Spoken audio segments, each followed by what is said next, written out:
a aula de hoje é sobre números reais. A história dos números reais iniciou-se na Grécia com a descoberta dos segmentos incomensuráveis pela escola de Pitágoras, fato que trouxe à tona os números irracionais. O surgimento da expressão número real se deu com René Descartes em 1637 e tal expressão é utilizada até hoje. Porém, as teorias dos números reais foram construídas apenas no final do século XIX e começo do século XX pelo francês Charles Migret e pelos alemães Karl Weierstrass, Richard Dedekind e George Cantor. O conjunto dos números reais é formado pela união entre o conjunto dos números racionais e o conjunto dos números irracionais. Tá, mas e o que você sabe sobre os números racionais? Todo número que nós conseguimos escrever na forma de fração, onde o numerador e o denominador são inteiros e este denominador é diferente de zero, nós dizemos que é um número racional. Os números racionais podem ser representados pela letra Q. Este Q vem de quociente, que é o mesmo que divisão. E aí a gente tem que lembrar que toda a fração é uma divisão do numerador dividido pelo denominador. Tá, então se todo número que eu consigo escrever no formato de fração de dois inteiros, então eu posso dizer que todo número natural é racional. Veja, por exemplo, o número 4.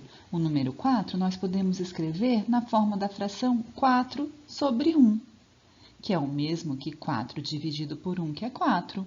Ou ainda esse 4 nós poderíamos escrever como a fração 8 meios, que é o mesmo que 8 dividido por 2, e 8 dividido por 2 também é 4.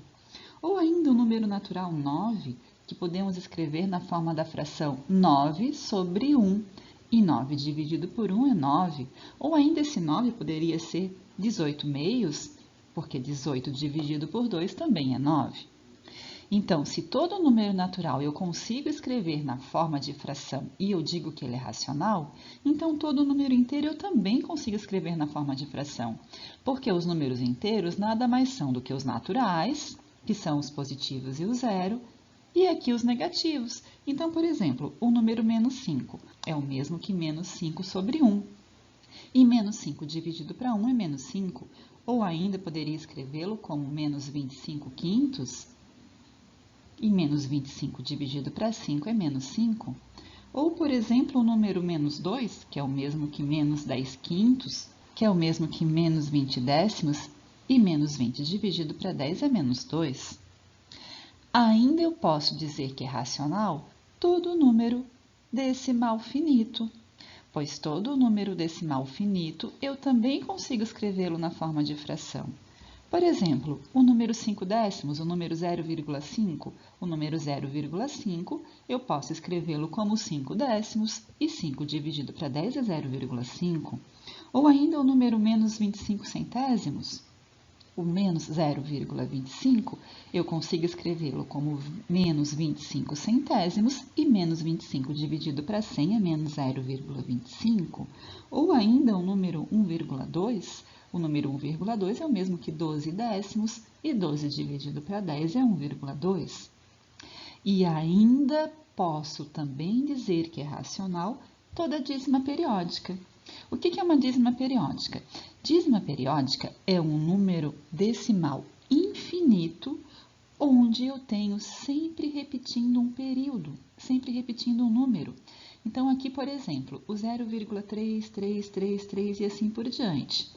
O 3 está repetindo, o 3 é o período, então esse 0,3333 e assim por diante é uma dízima periódica.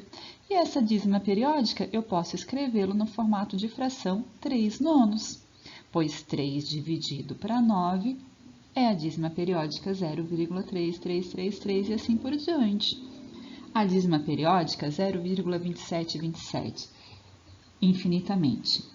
Esse 0,2727 podemos escrevê-lo no formato da fração 27 sobre 99, e 27 dividido por 99 é a dízima periódica 0,27, 27 e assim por diante.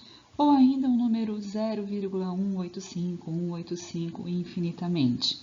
A fração 185 sobre 999, que forma a divisão 185 dividido por 999, é a dízima periódica 0,185, 185 infinitamente.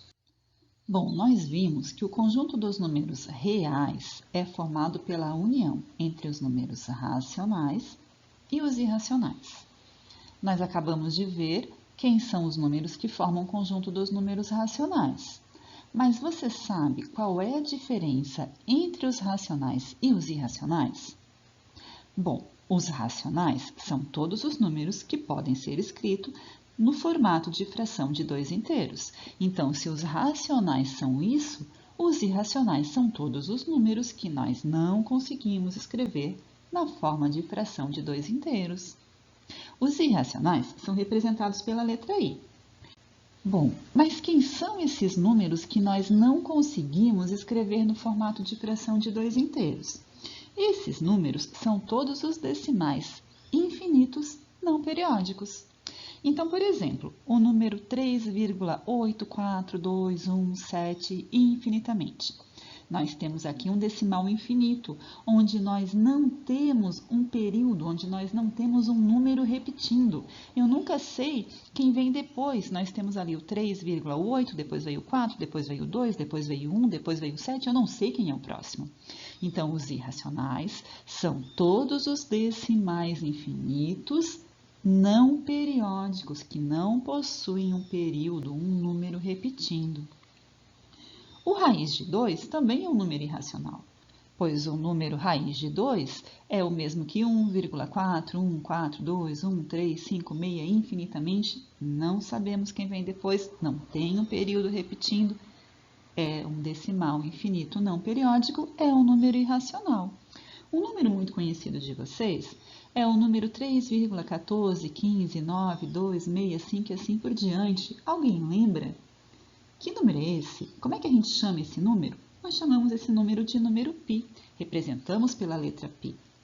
Um outro número que talvez vocês ainda não conheçam e venham a conhecer é o número 2,71821818 infinitamente.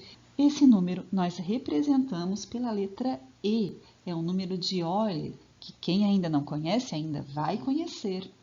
E ainda um outro número é o nosso número de ouro e é representado pela letra Φ, onde nós não temos um período, um número repetido. E para encerrar, vamos falar agora um pouquinho sobre a reta real. E aí eu começo com o seguinte questionamento. Para cada número real, é possível corresponder a um ponto na reta? Vamos relembrar quem são os pontos que estão na nossa reta real? Bom, lá na nossa reta nós temos todos os pontos que correspondem aos números que podem ser escritos no formato de fração de dois inteiros. E para fechar as lacunas, nós temos ainda todos os números que não podem ser escritos no formato de fração, preenchendo aí todas as lacunas da nossa reta real. Sendo assim, é possível deduzir que todo número real está relacionado a um ponto da reta único.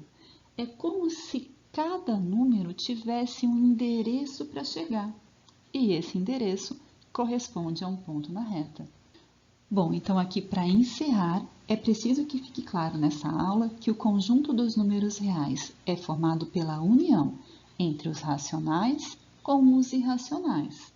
Ou seja, é formado pela união dos números que nós conseguimos escrever na forma de fração de dois inteiros com os números que nós não conseguimos escrever na forma de fração de dois inteiros.